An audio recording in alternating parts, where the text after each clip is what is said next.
दोस्तों नमस्कार, मैं राज कपूर। आप देख रहे हैं खबर दस्तक। और आज पश्चिम बंगाल की पूर्व मुख्यमंत्री ममता बनर्जी से समाजवादी पार्टी के प्रमुख अखिलेश यादव ने मुलाकात की।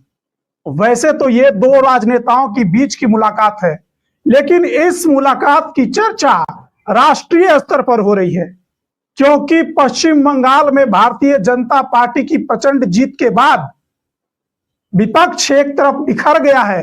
ममता बनर्जी की पार्टी में गम का माहौल है। वैसे में ममता बनर्जी का साथ देने के लिए मुलायम सिंह के पुत्र अखिलेश यादव का पहुंचना कई मायनों में विपक्ष के लिए संजीवनी देने वाला साबित हो सकता है। आखिर अखिलेश यादव ने ममता बनर्जी से मुलाकात करके किस तरह से, एक तरह से कहें कि विपक्ष जो बिखर गया था उसको समेटने की शुरुआत की है।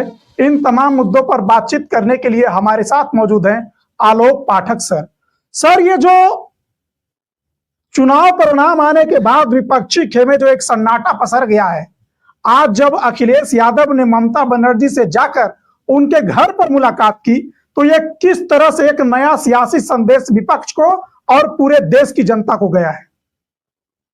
देखिए, इससे एक संदेश तो बहुत साफ जाता है। जो सबसे बड़ी बात यह है कि समाजवादी पार्टी अपनी समान विचारधारा के लोगों के साथ सुख दुख में खड़ी होती है। जिस दिन परिणाम आया उसके अगले दिन ही अखिलेश जी जाना चाहते थे। उन्होंने ममता जी को फोन किया। ममता जी ने कहा नहीं, आज नहीं, कल आइएगा। कल कुछ कारण से लखनऊ में व्यस्त थे अखिलेश जी, आज पहुंच गए। आप समझिए कि फोन पे हो सकता है ममता बनर्जी से राहुल गांधी ने भी बात की हो और सोनिया गांधी ने भी बात की हो, लेकिन जब आदमी खुद जाता है, आज अखिलेश यादव पहुंचे हैं वहां पे, और जिस तरह से ममता बनर्जी के भतीजे अभिषेक बनर्जी उनसे गले लगे, उन्होंने ममता दीदी को पहले साल उड़ाया और आमने सामने बैठ के जब सुख दुख की चर्चा की जाती है और ये बयान देना कि ममता बनर्जी जी भाजपा की आंखों में खटकती हैं और कुछ भी कहिए, बंगाल के चुनाव में जो हुआ है, जिस तरह से मतदाता पुनरीक्षण के कार्यक्रम में 90 लाख लोगों के वोट काटे गए, उसके बाद 90 लाख लोगों के वोट काटे गए और फिर चुनाव प्रचार में क्या क्या हुआ, इतनी ज्यादा सेंट्रल फोर्सेस लगाई गई, तो कहीं ना कहीं ये लग रहा था कि भारतीय जनता पार्टी इस चुनाव को हर कीमत पे जीतना चाहती है। और सुप्रीम कोर्ट में भी ममता बनर्जी की बात पूरी तरह से सुनी नहीं गई। जिस पार्टी को या जिस संस्था को पूरा प्रचार प्रसार का काम देखना था, उसके यहाँ छापे पड़ गए, उसके डायरेक्टर की गिरफ्तारी हो गई, तमाम तरह की बंदिशें थी। फाइनली मतदान हुआ, रिकॉर्ड तोड़ मतदान हुआ और नतीजे आए तो ममता बनर्जी चुनाव हार गई। तो ऐसे में अखिलेश यादव का वहां जाना एक बहुत बड़ा संदेश देता है कि सेकुलर दलों के साथ समाजवादी पार्टी पूरी तरह से खड़ी है। देखिए, मैं जो बात कहूंगा मेरे कुछ दर्शकों को पसंद नहीं आएगी। कांग्रेस ने फॉर्मेलिटी की, यही राहुल गांधी, इन्होंने चुनाव प्रचार के समय क्या क्या नहीं बोला। इन्होंने तुलमुल की आलोचना की कि टीएमसी ने बंगाल में जंगल राज मचा रखा है क्योंकि कांग्रेस के कार्यकर्ता की जान चली गई थी और ये बहुत भ्रष्ट सरकार है। जब मतदान हो रहा है तब राहुल गांधी ये कह रहे हैं अगर ममता बनर्जी से गठबंधन नहीं हुआ कांग्रेस का, तो कांग्रेस ये भी तो कह सकती थी कि हम चुनाव नहीं लड़ेंगे। कोई ऐसा तो नहीं है कि बंगाल में कांग्रेस के पास 20 सीटें थी, 50 सीटें थी। अखिलेश यादव विपक्षी एकता के लिए कितने प्रतिबद्ध हैं, उसका एक उदाहरण है हरियाणा चुनाव। हरियाणा में कांग्रेस उनको गठबंधन में एक भी सीट नहीं दी, अखिलेश यादव ने अपने प्रत्याशी नहीं उतारे,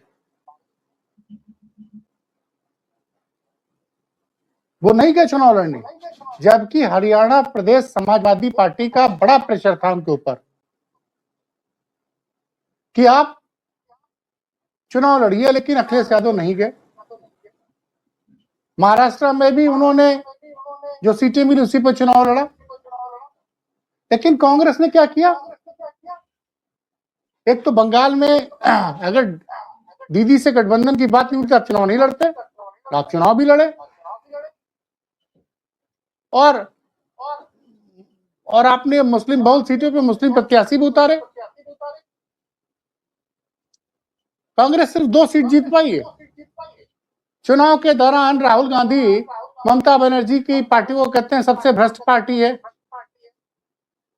और कहते हैं कि ये जो है लॉ एंड ऑर्डर जंगल राज है यहाँ पे।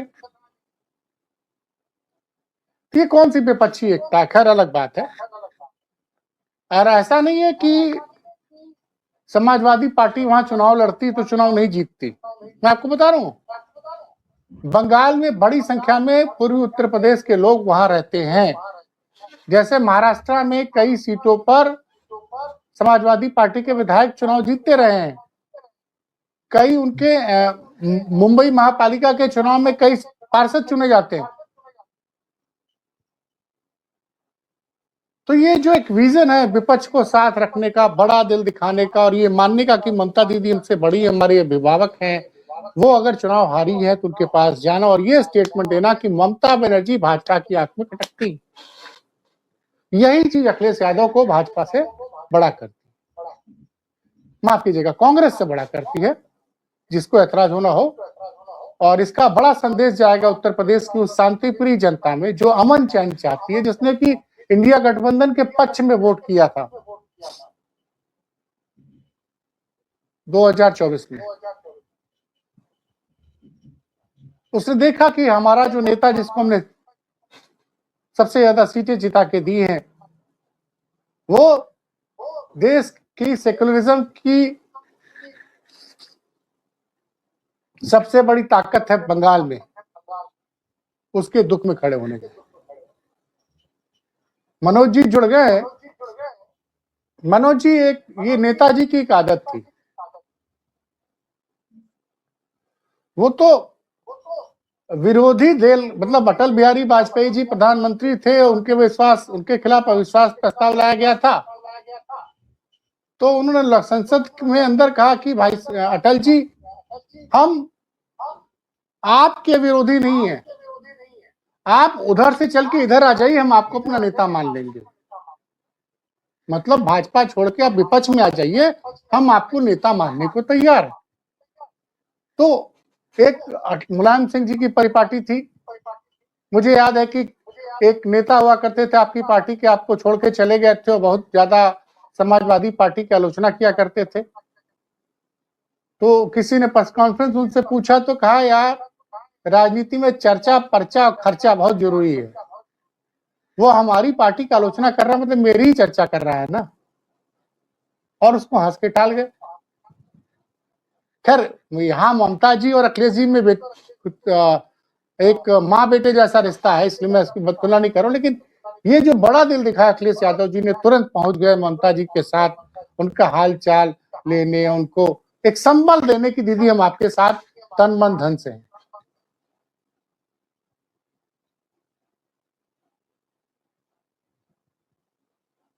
निश्चित तौर आवाज पे आ रही है आपको?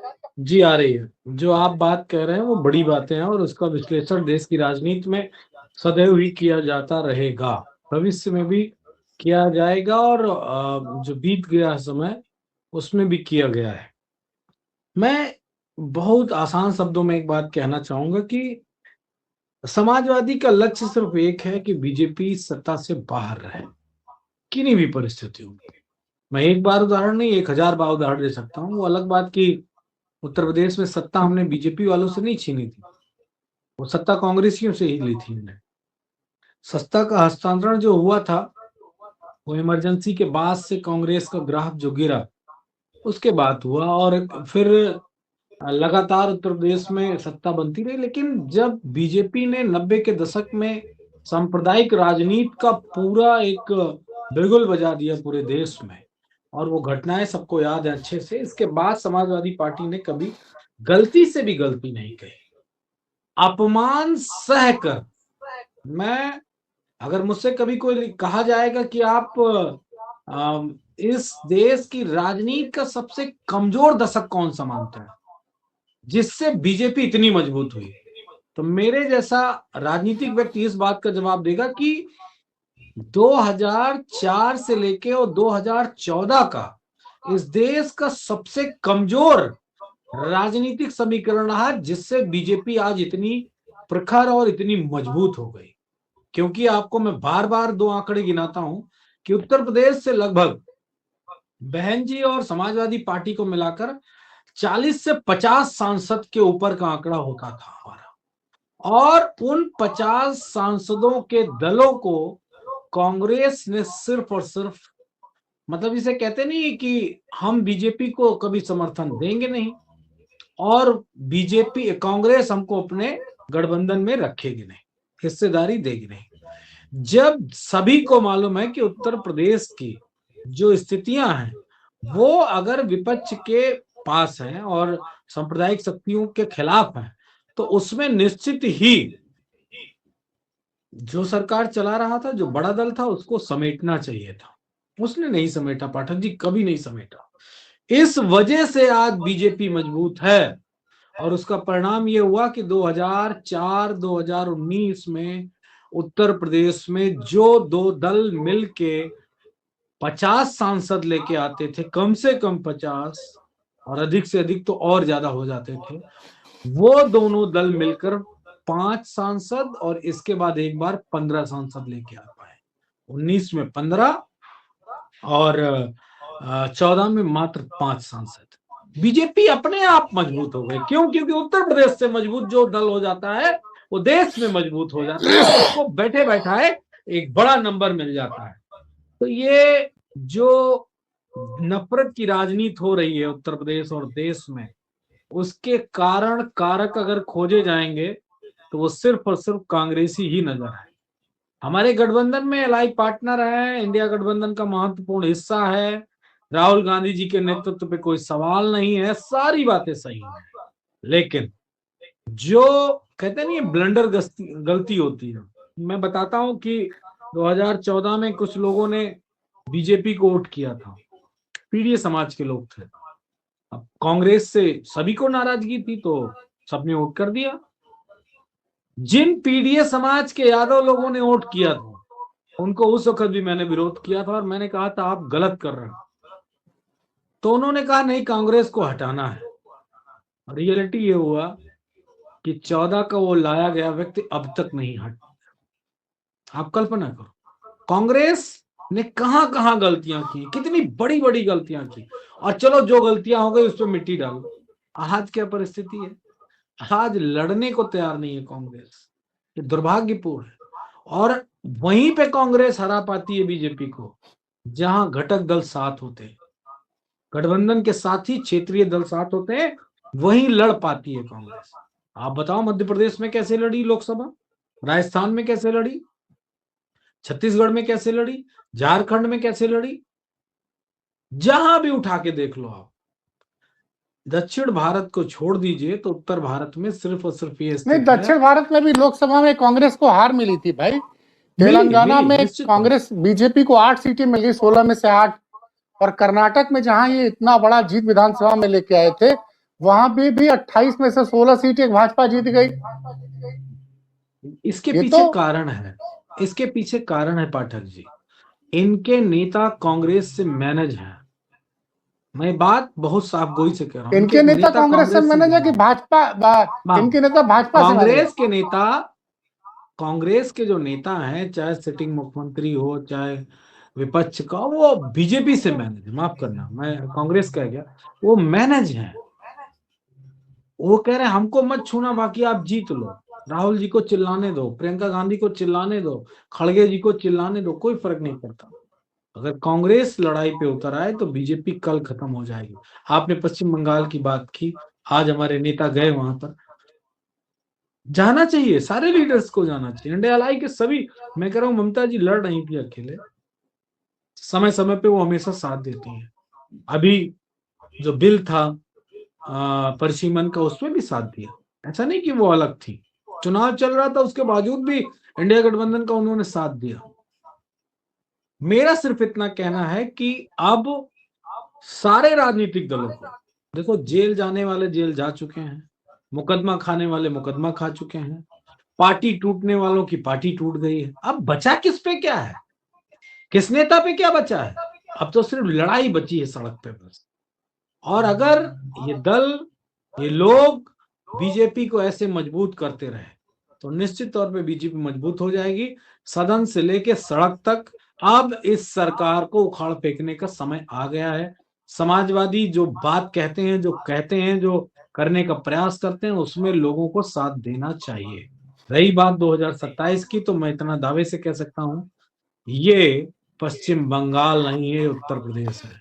यहाँ की राजनीति, यहाँ का तौर तरीका अलग होगा। जी ये बताइए, कुछ लोग तो कह रहे हैं कि जब भारतीय जनता पार्टी ने बंगाल में ममता बनर्जी को हरा दिया तो उत्तर प्रदेश तो सपा उसके लिए केक वॉक रहेगी। उत्तर प्रदेश का चुनाव तो लोग बता रहे हैं कि इस चीज पे दावा कर रहे हैं कि सपा भाजपा 325 जीतेगी, 350 जीतेगी। वो तो इतने बिना ज्यादा ओवर पानी कॉन्फिडेंट है। पिए, बिना पानी पिए डकार ले लेंगे, भाजपा को खा लेंगे, इतना याद रखिएगा 2027 में। आप ही अंधभक्तों के बयान पे मत जाइएगा। ये समाजवादियों से लड़ाई है और समाजवादियों ने ही धर पटक पटकनी दी है, और सिर्फ भाजपा को नहीं, अच्छे अच्छों को पटका है।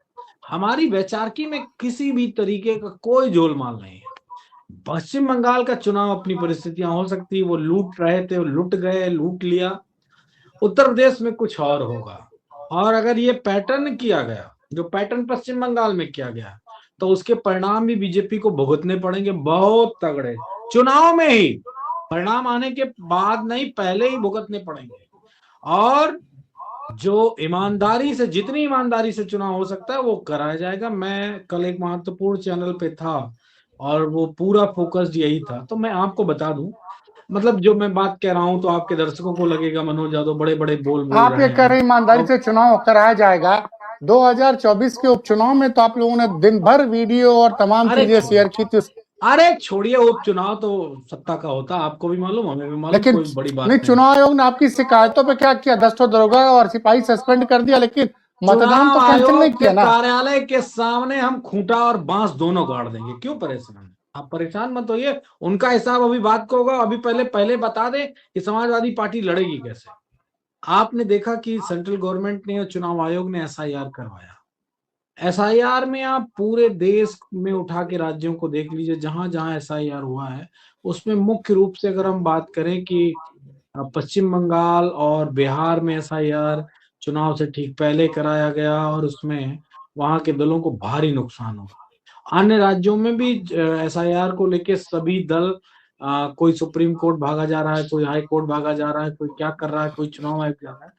समाजवादी पार्टी पूरे सबसे बड़े देश के राज्य, सबसे बड़ी आबादी के एसआईआर में एक बार सिर्फ चुनाव आयोग गई है, समय की अवधि को बढ़ाने के लिए। इसके अलावा न समाजवादी पार्टी सुप्रीम कोर्ट गई, ना हमने कुछ और किया। और बड़ी ईमानदारी से कह रहा हूं कि हमारे नेता के नेतृत्व में आदरणीय अखिलेश यादव जी ने जिस देख रेख के साथ और जिस बिंदुओं के आधार पे एसआईआर उत्तर प्रदेश में कराया, ये शायद ही पूरे देश में किसी स्टेट में एसआईआर हो पाया।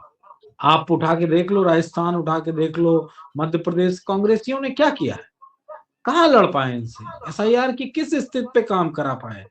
हम लोग उत्तर प्रदेश में फॉर्म 7 से लेके फॉर्म 6 से लेके और काटे हुए नामों में कितना वोट कटा है, 2 करोड़ 84 लाख वोट कटा था, लगभग 2 करोड़ 89 लाख वोट कटा था। उसमें से 84 लाख वोट रिवर्ट हो पाया है जिन भी परिस्थितियों से, बाकी 2 करोड़ 4 लाख वोट अभी भी कटा है। समाजवादी पार्टी ने अपने अपने वोट बनवाए हैं, हर वोट को चेक किया है, डबलिंग वोट काटा गया है। डबलिंग वोट काटा गया है तो उस पर पूरी तरीके से भाई अगर किसी का डबल वोट है तो कटना चाहिए, उस पर समाजवादी पार्टी इसका विरोध नहीं करती है। लेकिन जिसका भी वोट गड़बड़ था, जिसका वोट बनना चाहिए था वो वोट बना है, और जो बचा है उसको हम बनवा डालेंगे। अभी हमारे पास लगभग 5वां महीना चल रहा है, मई, और अभी हमारे पास 7 महीने हैं लगभग। उसमें वोट से लेके और हर चीज तक का काम समाजवादी पार्टी करेगी। ये पूरी ईमानदारी के साथ करेंगे। और जिस तरीके से हम सुप्रीम कोर्ट नहीं गए और हमने ईमानदारी से एसआईआर उत्तर प्रदेश में करवा लिया, ईमानदारी से मतलब बेईमानी तो कर रहे थे बेमंटे लोग, बेमंटा शब्द गांव का होता है, आपके दर्शक समझ जाएंगे, जो बेईमान खोर लोग होते हैं, जो दूसरे का हक अधिकार खाते हैं, उन लोगों को उनकी औकात बता दी। फॉर्म 7 के जरिए बेईमानी शुरू की थी, क्या हुआ बताओ? फॉर्म 7 फॉर्म बंद हुआ, नहीं बंद हुआ उत्तर प्रदेश में? वो देखिए, निगरानी करने की आवश्यकता है और काम करने की आवश्यकता है। कांग्रेसी सोते रहते हैं, कांग्रेसी सिर्फ पता नहीं कौन सा ठेका पट्टा काम कर रहे हैं, मुझे नहीं मालूम है। मनोज जी, लेकिन आप कांग्रेस की इतनी आलोचना कर रहे हैं, मैं आपको रोकना चाहूंगा। तो क्या माना जाए कि 2027 में सपा और कांग्रेस अलग अलग चुनाव लड़ेगी? नहीं, बिल्कुल नहीं लड़ेगी, एक साथ लड़ेंगे। अरे एक साथ लड़ेंगे। अरे मैं उत्तर प्रदेश के परिप्रेक्ष्य में नहीं कह रहा हूं, हम तो यहाँ बड़े अरे भाई, भाई, हम मैं तो काम कर, कांग्रेस के छोटे बारे भाई में का भी काम कर जानकारी लेंगे। दे दूं। वो चुनाव लड़ रहे अरे थे हम डीएमके दूसरे के साथ स्टेटों के बारे तमिलनाडु में में। बात कर रहे हैं। नहीं, तमिलनाडु में डीएमके के साथ लड़ा रहे थे। दूसरी तरफ टीवीके को मनी मन अंदर ही अंदर सपोर्ट कर रहे थे। और वो पोल खोल के चुनाव बाद वो डीएमके को छोड़ के टीवीके, जबकि 5 विधायक है, उन 5 विधायकों से तमिलनाडु में सरकार भी नहीं बन सकती है। लेकिन उन्हें चिट्ठी लिख के दे दी कि हम जो है टीवीके को, विजय जोसेफ की पार्टी को समर्थन दे रहे हैं। जिस डीएमके ने इनके सुख दुख में लगातार साथ दिया, चुनाव के बाद ही पलटी मार गए। आप इस पार्टी पर कैसे भरोसा कर सकते हैं? कल को आप जो है उत्तर प्रदेश में अल्पमत में आ गए, बहुमत किसी को नहीं मिला, तो मान लीजिए बहुजन समाज पार्टी मजबूत हो गई, दिखा देंगे लड़े चुनाव आपके साथ, कर देंगे हम बहुजन समाज पार्टी को समर्थन देंगे, तब क्या करेंगे आप? देखिए पाठक जी, अगर किंतु परंतु मगर सगर इन सब पे समाजवादी पार्टी राजनीति नहीं करती है। लेकिन राजनीति में पार्टी, भाई देखिए, जो हो रहा है उसी पे तो हम सवाल पूछेंगे। जो होगा उस पे सवाल पूछिए। समाजवादी पार्टी प्रचंड बहुमत की सरकार उत्तर प्रदेश में बनाएगी, उसमें प्रचंड लेकिन बहुमत एक सवाल है मनोज जी, एक हाँ। सवाल है।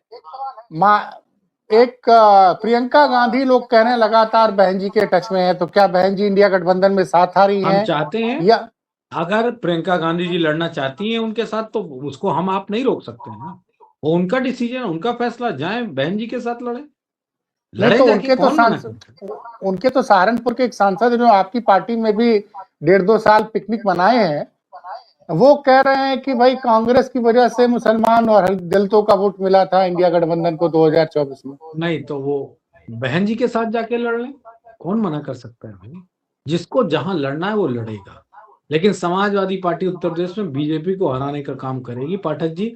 हम कल क्या होगा उस पे नहीं, आज क्या होगा उस पे काम कर रहे हैं। और मनोज जी, एक चीज है, कल आपके राष्ट्रीय अध्यक्ष जी ने कहा, आपने एक प्रगतिशील सवाल पूछा कि कल को प्रियंका गांधी जी मायावती जी के पास जा सकती हैं, बसपा से गठबंधन हो सकता है। हाल फिलहाल गठबंधन हम ही से भी है और हमारे साथ ही लड़ने की बात है, तो आप अकेले भी लड़ने को तैयार है? और उसमें कौन सी बड़ी बात है? पटक के, उठा के, फेंक के भाजपा को हटा देंगे उत्तर प्रदेश से। पटकने का मेरा मतलब वो जो अच्छा, चुनाव लड़ने के लिए मनोज जी पैसा भी बहुत चाहिए होता है। कल आपके राष्ट्रीय अध्यक्ष जी ने कहा कि हमारे पास फंड्स नहीं है, तो जनता मदद करेगी। भारतीय जनता पार्टी किस तरह से चुनाव में पैसा बहाती है? 1 मिनट, 26 करोड़ की आबादी है, 26 करोड़ की, अगर उसमें 10 करोड़ लोगों ने 10-10 रुपए भी दे दिए तो कितना पैसा हो जाएगा? आप क्यों परेशान है? जनता पैसा दे देगी। जनता 100 करोड़ नहीं सर, लोग तो कहते हैं कि भाजपा कई हजार करोड़ खर्चा कर देती है। अरे मैं कह रहा हूं 10 करोड़ जनता अगर 10-10 रुपए दे देगी तो कितना पैसा हो जाएगा? 100 करोड़ रुपए होगा।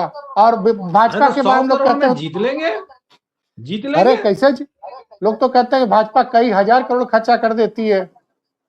जितना मर्जी, हाँ वो मैं आपको बताना भूल गया, वो जो पैसा देंगे महिलाओं को, उसी पैसे से बीजेपी को हरा देंगे। वो तो 10,000 देंगे ना।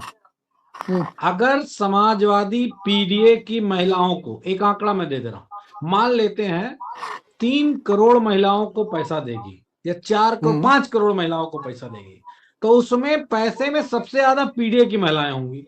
समाजवादी पार्टी ये काम करने जा रही है। जब हमारी पीडीए की माता बहनों को पैसा 10,000 रुपए मिलेगा, उसी 10,000 रुपए से हम लोग बीजेपी को हरा देंगे, उसी 10,000 रुपए, क्योंकि पीडीए की महिलाएं अपने बेटे को तो नौकरी आपका दिलाना कहने का चाहती मतलब ये हैं। 10,000 रुपये चुनाव के पहले ही मिल जाएगा? ये तो अभी देने जा रहे हैं, 15,000 की किस्त देने जा रहे हैं, उससे हम लोग अपना बूथ मजबूत करेंगे और चुनाव के दौरान देंगे तो उससे हम वो बंटवा देंगे जो चुनाव के दौरान बंटाया जाता है। हम बोलेंगे नहीं उसका नाम, उसको बंटवा के पूरा गांव में जय जयकार कर देंगे। क्योंकि हम समाजवादी लोग हैं, हम लोग त्याग करने को हमेशा तैयार रहते हैं। तो 10-15,000 रुपए का त्याग हमारी माँ बेटियां करने में तो कभी पीछे ही नहीं रहती। भाई 24 का चुनाव लड़ा गया, हम 43 सीटें गठबंधन की जीते। बताओ कितने हजार करोड़ रुपए हमने खर्च किया था? बताओ ना पाठक जी, आप इस तरह की बात करो, कैसे लड़ोगे? कितने हजार करोड़ रुपए? उत्तर प्रदेश की राजधानी में एक लोकसभा है, जिस लोकसभा का नाम है मोहनलालगंज। वहां से हमारी पार्टी के कद्दावर पीडीए के नेता आर.के. चौधरी साहब चुनाव लड़े। कितना पैसा खर्च किया? नहीं, 2024 का चुनाव तो 7.5 जनता लाख लड़ रही थी। अरे रुक जाए, अखिलेश यादव के साथ जनता खड़ी थी। अगर वही जन समर्थन मिल गया, अब कहां कोई बांग्लादेश पाकिस्तान खड़ा होगा? जनता उत्तर प्रदेश की खड़ी होगी। आप क्यों परेशान हैं? जनता अच्छा वोट भी देगी, नोट भी देगी, और मौका पड़ा तो बीजेपी को चोट भी देगी। ये बात याद तो फिर रखिएगा।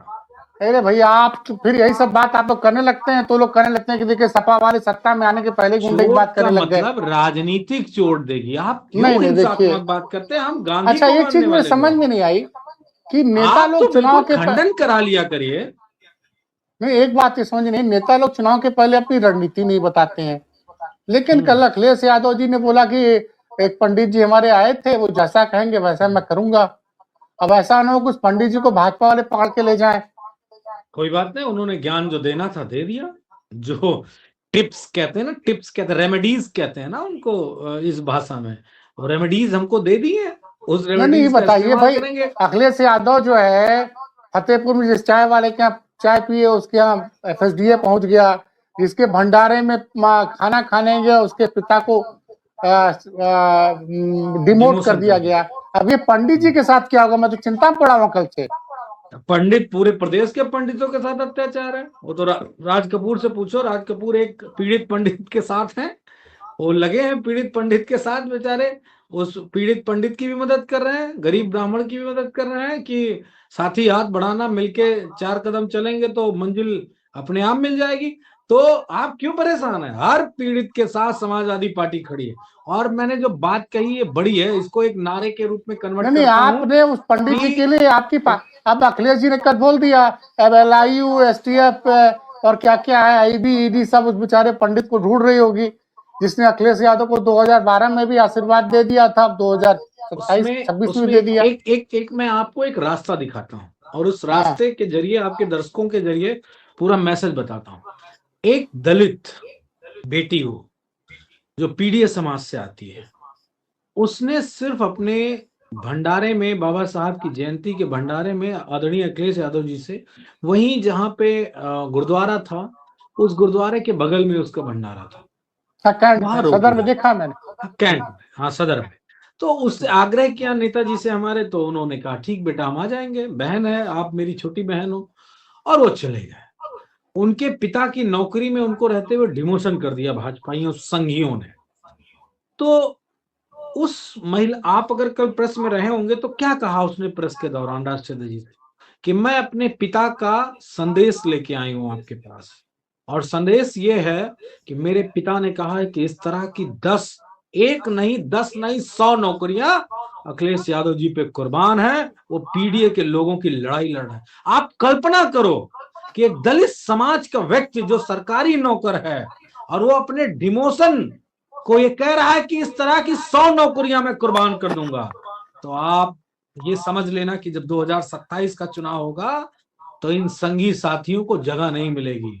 वो हमको वोट भी देंगे, नोट भी देंगे, और जरूरत पड़ी तो बीजेपी के लोगों को चोट भी देंगे। बाकी आप समझदार हैं, समझ लीजिएगा। लेकिन चोट से ये मेरा क्या मतलब भाई, राजनीतिक चोट। एक चीज की बड़ी चर्चा है कि अखिलेश जी ने कहा पंडित जी ने जो कहा वो हम करेंगे। ये नहीं, क्या पंडित जी मामला ने है? जो कहा है वो किया जाएगा। देखो, इस देश में बुद्धिजीवी वर्ग अगर कोई कहलाता है तो ब्राह्मण समाज कहलाता है। उसके साथ उद्दंडता शब्द नहीं लगता है, बुद्धिजीविता लगती है। और वो भविष्य को पढ़ने वाले, गढ़ने वाले लोग हैं।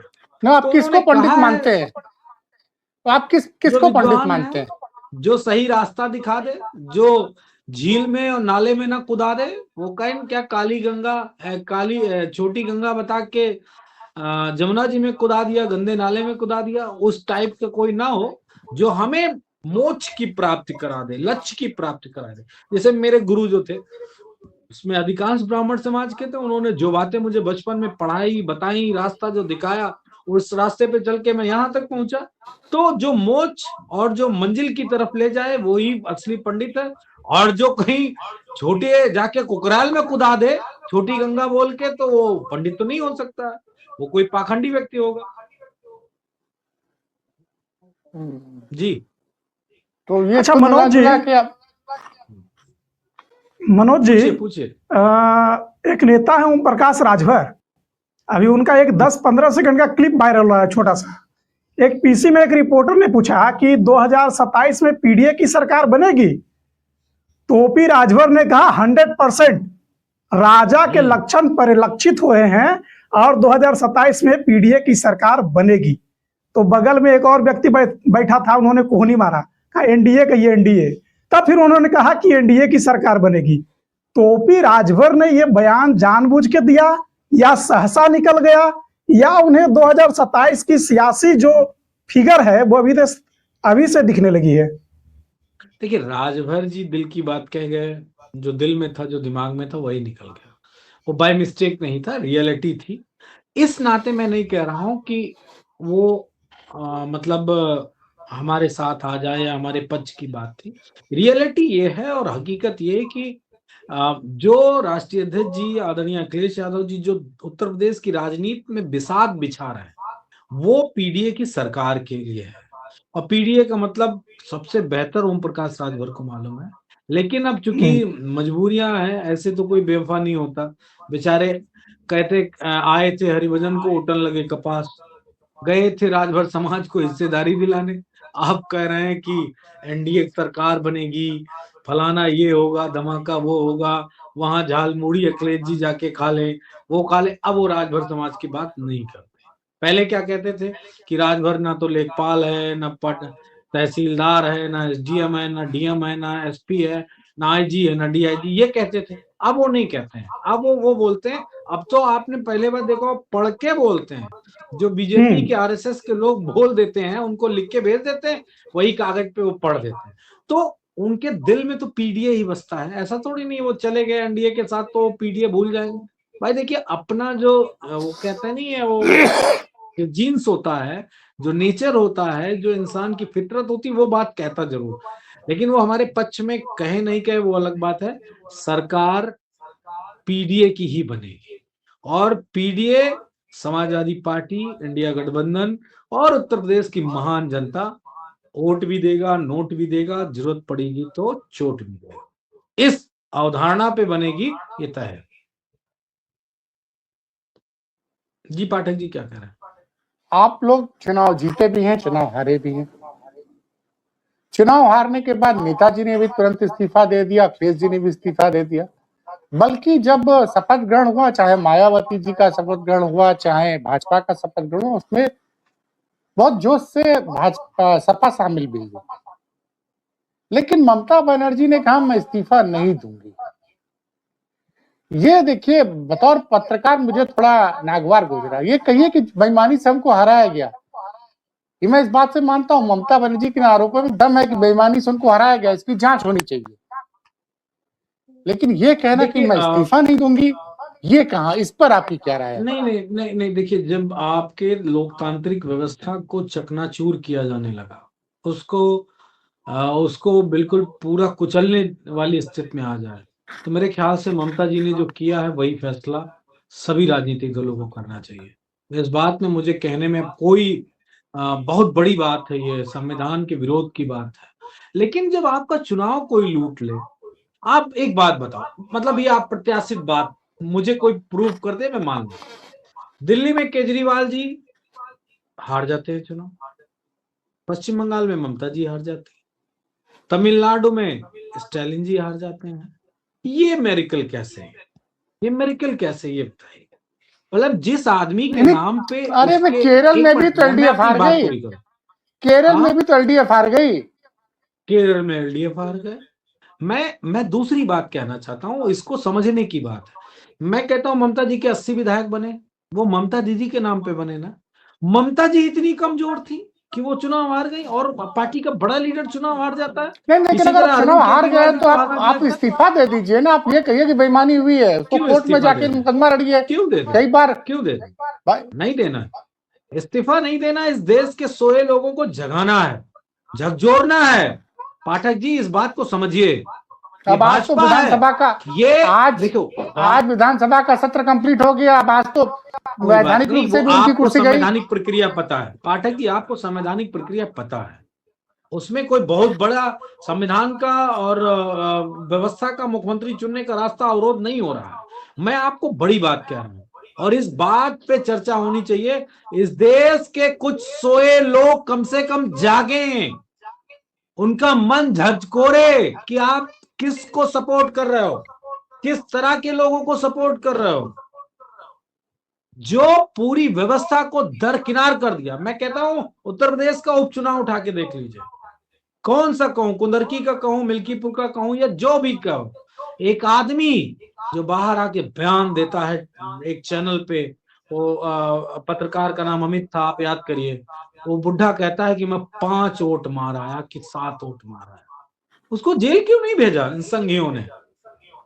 क्या अरे इनकी आप उसकी पहचान बात कर रहे बेईमानी की है? हैं। एक पत्रकार साहब तो दावा कर रहे हैं कि पिछली बार 2022 के विधानसभा चुनाव में एक विधायक जी ने बंसल जी के कहने पे 1.5 करोड़ रुपया बांट दिया, जबकि विधायक जो है 40 लाख से ज्यादा खर्च ही नहीं कर सकता है। अब वो बयान वीडियो वायरल, उसकी जांच तो हो नहीं रही है। नहीं हो रही। तो ये जो संघी लोग हैं, जो संघी साथी हैं, इनके क्या मतलब, वो शब्द अच्छा नहीं लगता कहने अपने देश के वासियों के लिए इस तरह कहा जाए, लेकिन क्या इनके मतलब मुझे रग तो रग में बेईमानी है क्या? मनोज जी, ये वो जो बेईमानी जिस खाते हैं बंदे ने क्या? कहा था, मैं जिस क्या, बंदे मैं ने कहा था, मान लूं पाठक जी की बीजेपी से ईमानदार कोई नहीं, इन संघियों से बड़ा दूध का धुला कोई नहीं। किस चीज की जांच करवाई है? किसको जेल भेजा है? अपने पक्ष के लोगों। इनसे बड़ा धूर्त, इनसे बड़ा बेईमान, इनसे बड़ा लोकतंत्र की हत्या करने वाला हत्यारा इस देश में ना कभी कोई पैदा हुआ था, ना है, ना होगा। इसमें दो राय नहीं। इनसे बड़ा धूर्त कोई नहीं है। ये सत्ता के लोभी, अंग्रेजों की चाटुकारिता करने वाले लोग हैं।